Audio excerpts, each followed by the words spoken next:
A missing child has been found dead in Hutchinson County after disappearing in the James River Tuesday night. Authorities say the 10-year-old boy's body was found around 12:15 yesterday afternoon in the James River.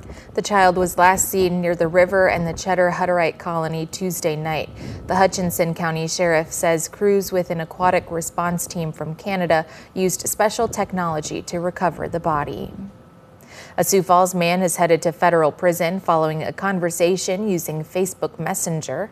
According to court documents, 23-year-old Cody Konechny attempted to meet a 14-year-old girl for sex last year, but the person who he was talking with turned out to be an undercover agent. He pleaded guilty to attempted enticement of a minor, and a federal judge sentenced him to 10 years behind bars on Wednesday.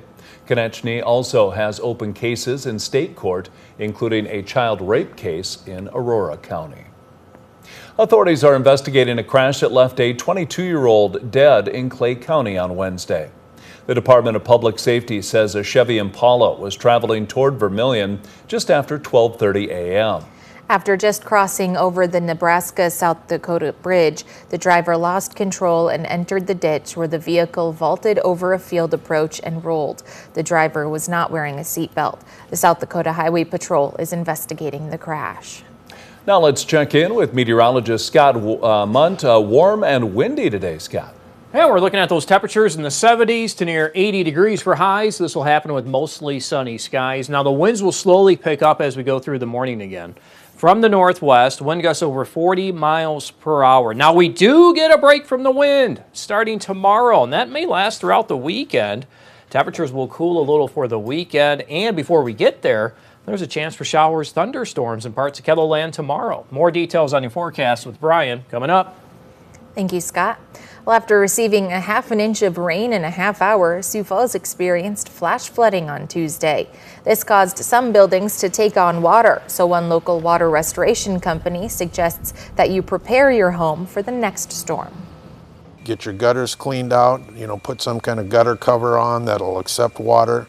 Get your downspouts away from the house. Make sure your sump pump works, and if you don't know, make sure you have a second sump pump sitting right there, ready to go. If you get water in your basement, he also advises to get as much off the floor as you can and call a cleaning company. More apartments are planned for downtown Sioux Falls. That's one of the features of a development project in the works along 8th Street. A Des Moines-based developer also plans on adding a building for retail and office space and a parking ramp. The city currently owns the former rail yard land and plans on selling it to Christensen Development. The city will consider the purchase and development agreements this summer. A bipartisan group hopes they'll gain more support after seeing the low voter turnout for Tuesday's primary election. Joe Kirby with South Dakota Open Primaries says a top 2 primary system would be a way to get more voters to the polls. Open primaries is basically about fairness and competition. We want all voters to be able to vote, and we want to see more competition for people who want to get into public office. Only 17% of South Dakotans took to the polls on Tuesday. For complete election results, you can go to this story right here on KELOLAND.com. That's a look at some of our top stories. Now let's get one last look at your weather with meteorologist Brian Karstens. Brian? All right, one of our top stories today, the wind picking up once again. You can see the progression of that here with the coloring of the oranges and the reds here across northeast South Dakota. It's kind of our target zone for probably the strongest winds up around Sisseton and the Coteau areas of the northeast.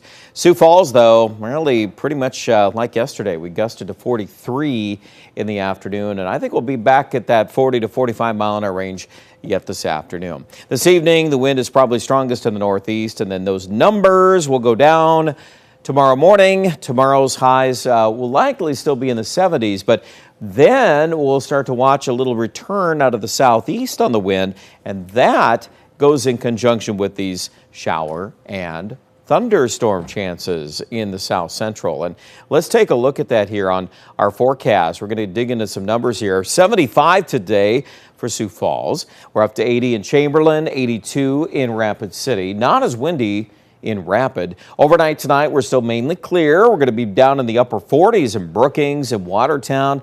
Sioux Falls area at 51. I would watch radar tomorrow afternoon from the Pier area south, I think to maybe Valentine and Winter, and then eventually over to Sioux Falls, maybe by late in the day too. There could be a few showers and thunder showers sparking, and then those would have a tendency to drift a little south here into Friday night or early Saturday morning.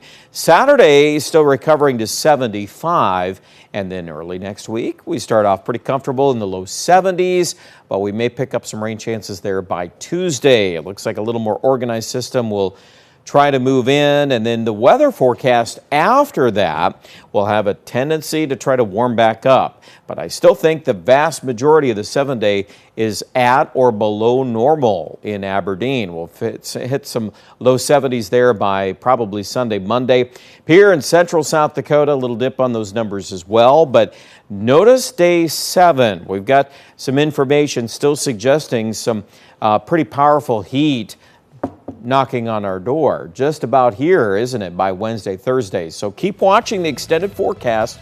I think Rapid City also has a tendency to pick up some scattered rain chances for early next week. That may be more prevalent in the Black Hills versus eastern South Dakota. Check out all the details. We've got you covered online at KELOLAND.com.